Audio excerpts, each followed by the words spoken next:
Greetings, cherished listeners. Welcome back to A Therapist, Buddhist, and You, brought to you by the Recovery Collective in Annapolis, Maryland. Feel free to check out our site and the Recovery Collective. You can find a lot of our original articles written by myself and Zal, and we have a bunch of great things to offer on our website. So go ahead and check out the Recovery Collective. So, Zal, as we stand on the brink of a new year, there's no better time to embark on a journey of reflection and retrospection. Today, we're delving into the art of self-discovery and how it can be a transformative tool for your overall well-being. So, listeners, we want you to participate in this exercise with us. I will ask a question for you and for us to think about retrospectively that has happened in these past year of 2023. And we'll answer it too. How's that sound? That sounds really good. Let's do it. So let's look at the importance of reflection. In the fast-paced hustle of our lives, the simple act of pausing to reflect can be a powerful catalyst for positive change. We want you to join us as we explore the significance of introspection and its direct impact on your mental and emotional well-being. Reflecting on your experiences allows us to unearth valuable lessons, fostering personal growth, and even build resilience. In a world that constantly demands our attention, this intentional pause can be a cornerstone for your well-being journey. So discover how the practice of retrospection can serve as a mindful sanctuary, reducing stress and cultivating a heightened sense of awareness. So unwind with us as we explore practical ways to bring mindfulness into your everyday life. Zal, I hope you had a wonderful 2023.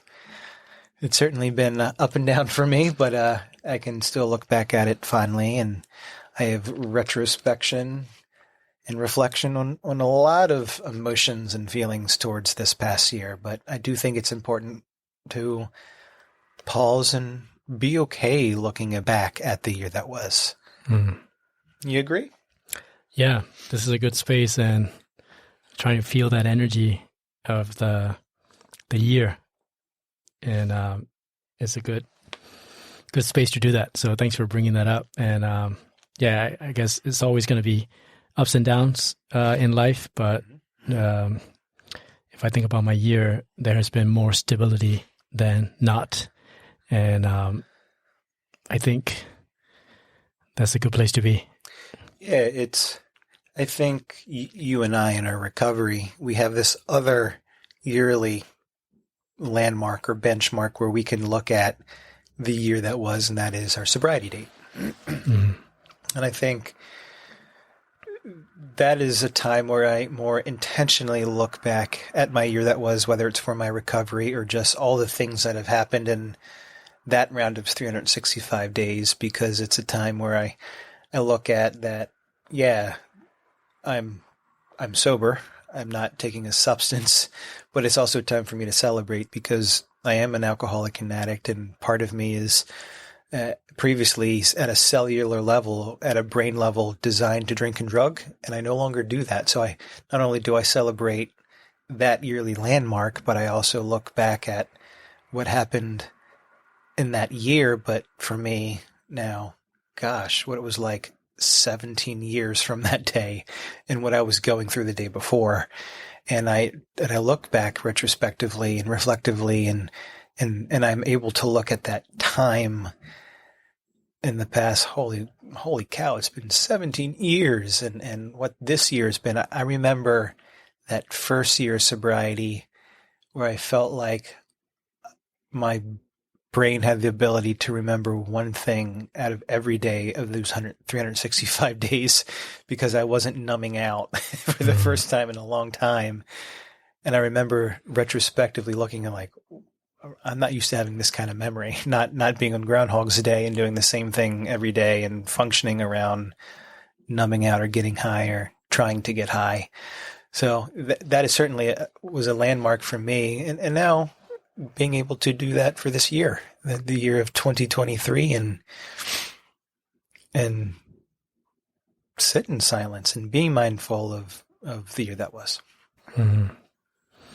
Yeah, I'm grateful for this opportunity because taking time and talking really helps because it's all about clarity. clarity as in knowing where I was, knowing where I am, gives me an opportunity to know where I'm going, or at least where I want to go. That's what I like about this. Yeah, you use the terms of which kind of struck me about introspection, retrospection. There's something about the spection, retro, intro. So maybe we can start from there. Yeah, I get to inspect. I get to look at it with intention of this past year. So listeners, remember, we want you to participate with us. So whether you're driving, whether you're at the gym, running, doing dishes, wherever you're at while listening, take the time to inspect the year that was with us. So here's my first question. And we're acknowledging the growth in this past year. So reflect on a dimension of the past year where you've experienced personal growth. So be it an accomplishment, an achievement, an enhancement, regardless of its scale. So I don't really care how big or small you feel this improvement has been in this past year. I want you to reflect and recognize your progress and the growth that has happened this past year. So I'd like to hear from you first, Zal. Acknowledge a growth period in your life that you felt like, man, this is an enhancement. This is an achievement that I've experienced that I am proud of in this past year. That's a great question. I have lots, but I guess the summary is some kind of expansion in my self-compassion practice. That's been really good for me. And that's also something that gives me a reference point when I was struggling, or when life was hitting me pretty hard. I did this exercise, which made me realize that my self-compassion was nearly zero, compared to that. Also, paradoxically, too, the way I gain self-compassion has been not through isolation, but through connecting with others. So for me, that's been the biggest growth in my year, where I've gained more friends, but I've gained more depth in these friendships, which paradoxically helped me to practice more compassion. I've become more in tune with who I am and looking deeper into it. So that's been something that I'm very proud of and want to acknowledge. Well, that's a good one. That self-compassion for ourselves and for others, but it sounds like you're saying that grace, that compassion, that tolerance for yourself in this past year. Huh? Mm-hmm. And why does that jump out to you? Are you able to have this level of self-compassion and growth because of the things you've gone through this year? Are you comparing it to the year before? Why does that jump out to you? I think about like my routine and my actions, and it definitely is like a build up from the previous year. But yeah, it struck me because if I think about my week, it's very properly balanced, which to me is like there's some self-care thing. Like things are all intentional, and I don't question it that much, and it affects my how the effect being produced by that schedule is how I feel about myself. So that's why it came. I mean, there's also the schedule. That's a big part of my schedule now is also going to yoga classes, which hasn't been there before. That's also for me is a way of self-compassion. Whenever I go to a class, it's like quality time for myself, taking care of myself, both physically, mentally, and spiritually. So that's why it stood out to me. I like that. But how about you, Luke? I think the thing that jumps out to me the most this past year, 2023, is the growth, the enhancement as my role as a husband and a father. I think that's true for a couple of reasons. One, it's the second year of my youngest daughter. She's 2. So we're past that baby infantile stage with both my children, right?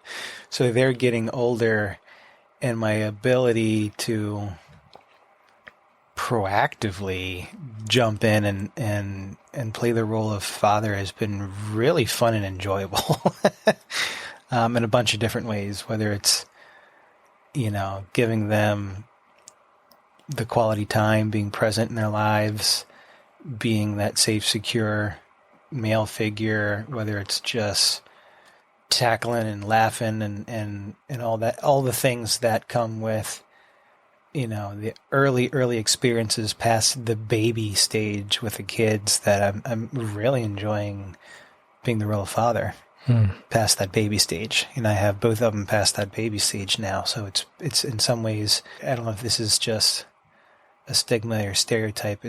I guess it's getting more fun. Not just the diapers and how do I support my wife in terms of, her breastfeeding and doing all those things, but really get to proactively play a fun role and be present in their life. And that's why I also say husband.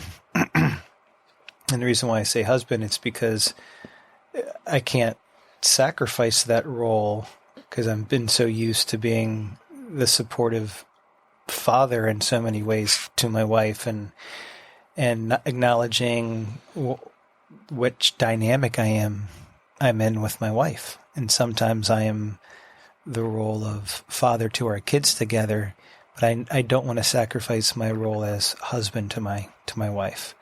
So sometimes I'm playing the parent role as father, and being more conscious and aware that am I communicating to my wife what I need from her as husband, wife, or as I need in that dynamic, which is a lot of times different from the father role that I communicate to her. Mm-hmm. So that's been something that, in full transparency, that we have worked on in the couple sessions we had over the year, and sometimes what role that I need to be more conscious of and not sacrifice either. So I think that's something that I've been very mindful of, and it's been an enhancement in terms of the bonding patterns I've had with both my wife and my kids. So I'm pleased with that. Mm-hmm. Yeah, that sounds really meaningful and fulfilling. Mm-hmm. And I wonder how the listeners are processing this question. Yeah. But I also wanted to kind of revisit what you've mentioned in the beginning about the benefits of retrospection, the benefits of reflection, because whenever we pause and kind of look back, it makes us realize what's important for us. And I used to use the journal writing as a tool a lot, and especially when I write down without any filter. When I pour it all down, it's like my subconscious mind at work. And then when I read it again, it helps me realize these are the things that are meaningful to me, So it gives me a perspective, because we can live our year mindlessly, not having an idea, just like, drifting around. But when we pause and intentionally look back, it makes us realize, oh, these are the actions that I took because these things are important to me, So bringing awareness to that helps us to kind of understand deeper level of who we are.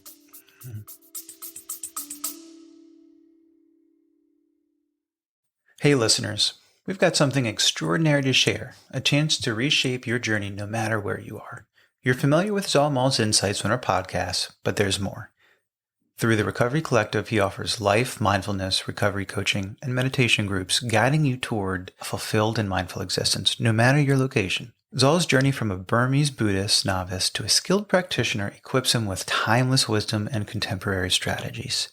Whether you're navigating life's shifts, seeking clarity, or pursuing self-awareness, Zal's coaching serves as a compass guiding you toward success. The best part? Zal's approach centers on your growth and empowerment. He equips you with tools to tap into your inner strengths for continuous evolution no matter where you are. Ready to take that next step in your personal growth journey? Connect with Zalmal and the Recovery Collective at 240-813-8135 from anywhere in the world. Investigating in your journey reaps immeasurable rewards. Let Zalmal guide you toward resilience, clarity, and empowerment no matter where life finds you. Now, let's transition back into our conversation. Stay tuned, stay curious, and keep your journey growing.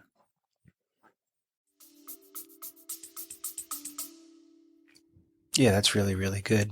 And that can be done for goal setting for the next year, but is also really good for journaling thoughts and experiences and feelings for the year that was. I agree. That's good. I know you have another question, but can I interject with a question since you were talking and I was listening? It also makes me think about like, what are the things that made you happy this year? Are there things that where you found genuine happiness this year? In some ways, it's been a trying, stressful year, which I'll probably get in the challenging part of last year. But I think finding, and it being the holiday season and Christmas time, I think it's been really, really being highlighted for me now. And that's some of the just the quality time and being present with those family dynamics and not needing to escape or avoid stressful moments as a father or a husband because life gets real and stressful sometimes. And just seeing now my 4-year-old really interact and play and seeing my Maggie, my 2-year-old, really come along and make a lot of improvements with some of her delays has been really sparking a lot of joy and just really impressive to see their relationship evolve and seeing their personalities develop in different ways has been really fun to see and just that pure joy and connection that they have with each other as sisters and then us as parents has been really fun. And even this time of year, this is the first time that the 4-year-old is really, experiencing the spirit of Christmas and exciting decorating the tree and reading, the Grinch and really engaging in all these activities and my 2-year-old that had an eye surgery last year and her eyes are much better. So in some ways at 2 years of age, she's experiencing a lot of the things that she really couldn't see her first year because of her eye challenges, and seeing that as a father is just so cool. So I think in some ways the things that were really stressful in the middle of the year have now had kind of like an exhale in my world, and just seeing sparks of like joy and in some ways normalcy, whatever we think of normalcy when we're not experiencing it at the moment. Having a relief as a parent and as a support to my wife as a husband, it's almost like a sense of normalcy where we haven't had for a while. So it's been a good last chapter to the year for us. Yeah, that's great. Thanks for sharing that. Yeah. So let's go to the next question. Mm-hmm. All right, listeners, this is for you too. How have you coped with life's twists and turns, especially during challenging moments? So like reflecting on challenges during retrospection provides, I think, a really valuable opportunity for personal growth and resilience. By acknowledging difficulties, you gain insights into your coping mechanisms and identifying areas of improvement. This self-awareness fosters adaptability, empowering you to navigate future challenges more effectively. Embracing setbacks in retrospection can serve as a catalyst for positive change, fostering resilience and a proactive mindset. So, as challenging as it can be to look at these challenges, it's important to do so. That's a heavy one. Hits me hard. Yeah. It's simply for me, is trust and patience has been my new coping skill. And I was at a 12-step retreat this past weekend. The workshop leader was saying something, and it was minor, but kind of related to what you're saying with this question about a traffic light. Like when there is a red light, I stop. And then I know that it's going to turn green at some point. I feel like that's been my coping skill in the past couple of years, but especially this year. Whenever things get difficult, it's like trusting that there is something out there, who has the best interest in me. Kind of like waiting for that stop light. It's not like, oh, it's unfair, I'm going to drive anyway, But like being patient that there's a reason for this, and I'm going to respect this, and I'll wait for my turn, And then that's been a really good practice for me to trust that it's going to turn green eventually, but also finding an opportunity to strengthen the trust in that moment that let me practice patience, and yeah, I guess that's a good thing about recovery and the community is that if I intentionally pause, relax, and take it easy, just like it says in the 12-step literature, it gives us an opportunity to kind of look back all the parallels in the previous years that this is just a different version of the same thing that has already happened, that it always worked out because there is something. I mean, for me in that fellowship, my understanding of a higher power is a benevolent force or unseen force that is always eager to help me. So it becomes that opportunity to pause and reconnect with that. Oh, yeah, there's a reason why this is happening and everything's going to be okay. So that's my long-winded answer to your question. Trust and patience has been my coping skill. That's a good one. And challenging. Especially when there's sometimes patience is all that we feel that we can do when we don't have the control that we want. And I just alluded to it, my daughter having an eye surgery, and that's certainly been one of the most challenging things that my wife and I have dealt with in her life. Was diagnosed with a developmental disorder called Med13L, and it's a developmental delay that affects this chromosomal Med13L, which can lead to developmental delays and intellectual and minor deficiencies in facial features. So that was a big kick in the gut for my wife and I. And when it comes to challenges, yeah, that was a big one. And it's been certainly a journey, and we've been very fortunate that we've got to rule out any brain tumors or rule out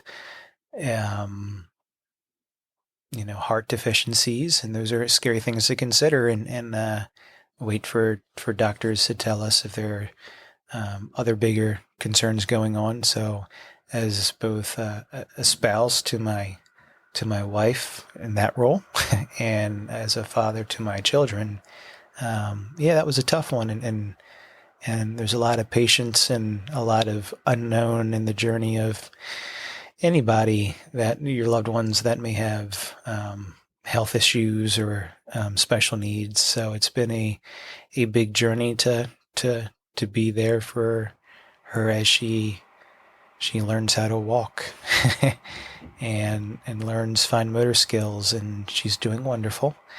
And it's been a big journey for us, and it's wouldn't want to repeat that part of 2023. And she's a bundle of joy, and she embodies purity and love, and she has no suffering, so we're very fortunate of that. But it's been certainly a challenging time for my wife and us as we attend a lot of PT, OT, speech and appointments, and our world certainly got turned upside down, and the expectation of what we thought normal is, grieving that has been a process too. Yeah, that's good stuff. That's like the hidden gem of challenges, right? It always ends up strengthening the bond that you have. I mean, even if you don't have a life partner, you end up creating a stronger bond within yourself, or if you have a family, that's where challenges really shape and then strengthen the bond, because that's how we get through things. Yeah, I think whether I had my wife or not, I couldn't fathom not having other bonds, other supports, because it's impossible to be the one with the large shoulders all the time. Meaning sometimes when you're worried about a loved one, whether it's your child or your spouse, for whatever reason it might be, whether it's health or other reasons, it's not only is it challenging, it's impossible to be the quote unquote strong one. So allowing myself to be only 20%, only having 20%, and my wife having the 80%, or maybe she only has 60%, but it's more than my 20%. And being able to communicate, well, that's all I got today during those stressful moments was important for our bond and our connection to, whether it's us helping each other or us getting the support and the services we need. So it was a definitely walking through a journey of okay, not being okay and not being angry at the other one during, we just worried about the health and the wellness of your child, just one of those stressful moments. Yeah. Patience. That's a good thing that came out from this conversation so far. I like that. Yeah, that self-awareness fosters adaptability. That self-awareness can lead to empowering through where we need to be empowered through. And especially during those challenging times. I didn't know I was going to talk about this today. So there we go. That's there the best part. World.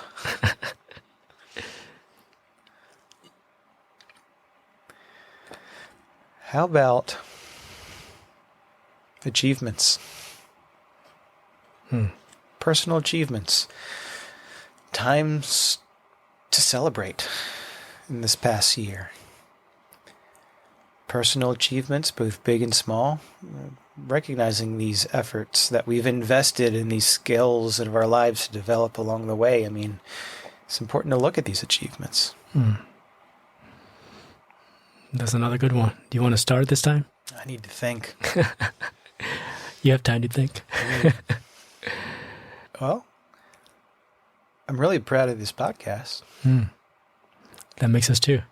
Yeah, we started this the very beginning of 2023, and this is something that we have not just stuck with, but invested time, compassion, intentionality, purpose, and I think we've seen over this past year the good it's done for other people. I think I take a lot of pride that our intention was to give some more of our perspective in a way that we can't do just in written form, that we do, I think, very well when it comes to our articles and blogs that we put on our website and social media, but it gives us a platform to share not only our vision or our mission, but our experience, our quote-unquote expertise, bringing in people that we feel can help people in different aspects of their life. And I feels really cool to do that. Yeah, I'm with you on that. I'm glad you share about that. That's really good, because that kind of related to the first question you asked too. If I think about acknowledging the growth, like a lot of growth happened within this podcast for me, if I think about it, because getting more comfortable. No joke. Oh my goodness. Yeah. Even learning how to read a snippet or an introduction, or hey, we can talk about ourselves, but maybe we should talk about why the podcast listeners should listen in the first 2 minutes. Yeah. We caught on late to that one, or at least I caught on late to that one. I mean, I think I'm not big on having expectations. I'm big on intentions, and I'm big on goal setting, but I'm not big on expectations, because then I might be let down.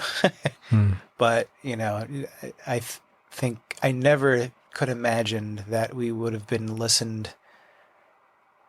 This podcast has been listened on every continent in the world. I never thought that we'd be listened to 45 different countries and or territories. I never would have fathomed that we would have been listened to that we would be listened to in over 550 cities in the United States. It wasn't my goal to have thousands and thousands and thousands of listeners in a year. That wasn't my goal setting for this podcast. And those are just some really cool achievements that I'm proud of. Yeah, that's great. It does make me think about kind of to generalize this question again. When you ask that question of achievements, it's not contradictory to Buddhism, but it makes me think about like, it's not like a competition at the same time, it's more like the gaining of a new skill, like compared to myself last year, something like that, or setting out something that's meaningful to us and then doing that anyway, like kind of like a healthy achievement team, not like, oh, I'm better than you kind of competition, So I think that was helpful it was helpful to kind of clarify that too for myself, because if I think about my achievement this year, which is also kind of similar to that self-compassion part, because allowing yourself to celebrate, because if you don't practice self-compassion, when you achieve things, you're like, I don't deserve it, or like, I got lucky, but like learning how to take pride, healthy pride, and celebrating, allowing yourself to feel the joy of the things you've done, that's also a really good practice for us. Now, I'm not big on 8th place trophies, but I am big on kids going to school, and their job is literally to go to school and get grades where they pass.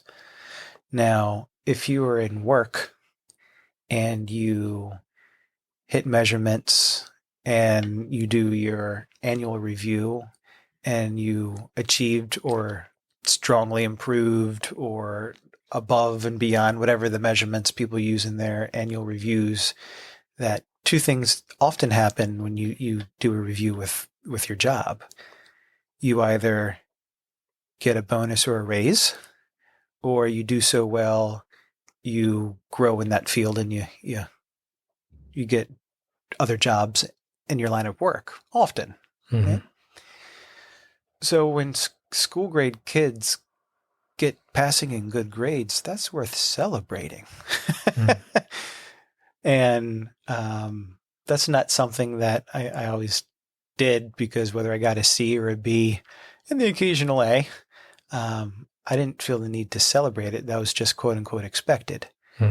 Well, I'm beginning to took me over 10 years, 12 years to like, I'm quote unquote supposed to say sober, but during my anniversary, it's worth celebrating, because not only do I not drink and drug, I'm able to live life that whatever happens, not only don't have to drink or drug, but I have a way of life I don't have to numb out when I get a diagnosis from my child, but I get to be there and use these principles to help me, and my recovery has given me a way of living life. So yeah, it's worth celebrating that measurement of time.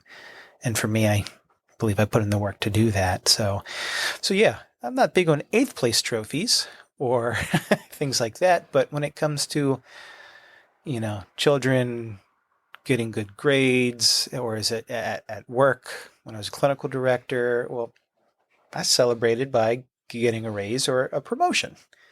So yeah, I am big on celebration. Yeah, that's important. That's important. So why don't we do just kind of, I might put all of these in the show notes, but for the listeners, I'll just read through this, but this is just a way to take a moment and reflect on the past year. I encourage you guys to get in a comfortable position, even close your eyes and just take a few deep breaths to center yourself, as long as you're not driving.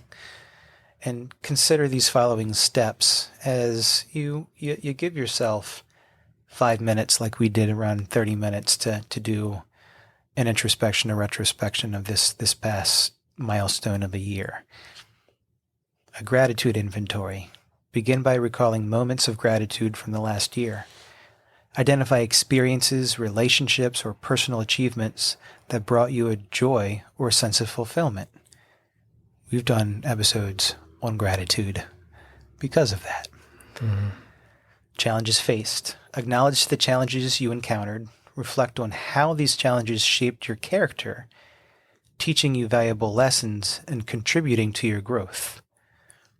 That resiliency piece. Learnings and insights. Consider what insights you've gained about yourself, your values, and your priorities. Reflect on how these insights can guide your decisions and actions moving forward.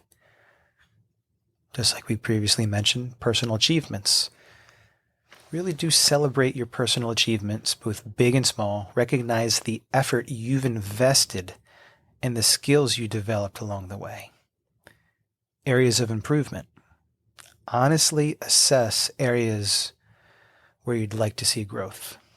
Frame these as opportunities for learning and development rather than shortcomings. And future intentions.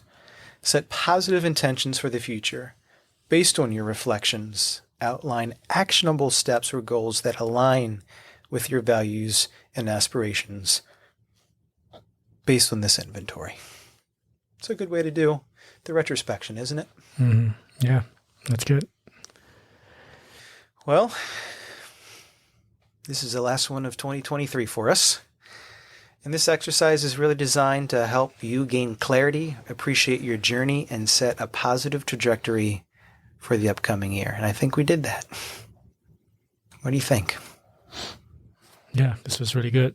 I hope the listeners got a chance to pause, reflect, relate to what we're saying, and also maybe intentionally sit in silence or find some quiet time and write things down or check in with the loving force, and then, processing things. I think that will build a good, solid foundation to stand on and then to move forward. Absolutely. Thanks for spending this time with us, guys. We really do appreciate it. Thank you. Goodbye, 2023. Absolutely. And we're excited, and I think we can set some goals for 2024, and that'd be good for our health and wellness and overall well-being too, huh? Yeah. Did we just foreshadow the next episode? Yeah. I think that's what's coming up. Thanks, everyone, for listening. And if you like what you hear, please send us a comment. It would be really helpful for the algorithm so other people can see this. And most importantly, share with others, because collectively we can do maybe what we can't do by ourselves. My name is Luke. And this is Zol. We'll see you next time. Bye.